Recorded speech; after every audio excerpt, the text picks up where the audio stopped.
سیدنا سلمان رضی اللہ تعالی عنہ سے روایت ہے کہ رسول اللہ صلی اللہ علیہ وآلہ وسلم نے فرمایا، روز قیامت ایسا آدمی آئے گا جسے یہ امید ہوگی کہ وہ اپنی نیکیوں کے بلبوتے پر نجات پالے گا۔ اس نے جن پر ظلم کیا ہوگا وہ آ کر اس کی نیکیاں لیتے رہیں گے حتیٰ کہ اس کی نیکیاں ختم ہو جائیں گی، لیکن پھر ایک مظلوم آ جائے گا۔ اب اس کی اپنی حسنات تو ختم ہو چکی ہیں،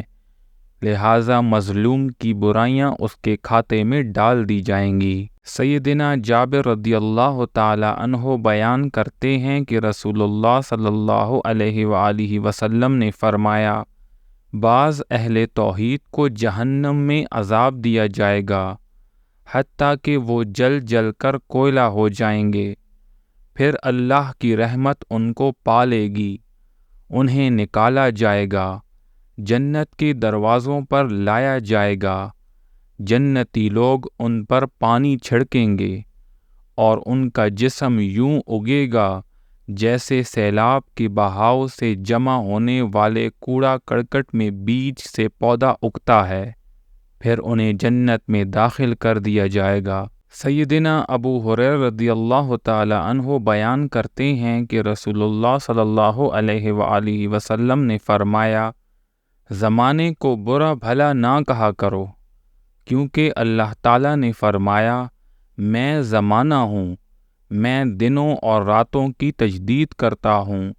اور پھر بوسیدہ کر دیتا ہوں،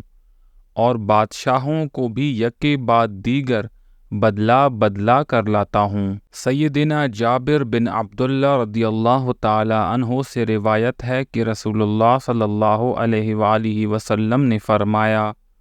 رزق کو مؤخر نہ سمجھو، کوئی آدمی اس وقت تک نہیں مرتا جب تک اپنے مقدر میں لکھے ہوئے رزق کی تکمیل نہیں کر لیتا۔ اعتدال کے ساتھ طلب کرو،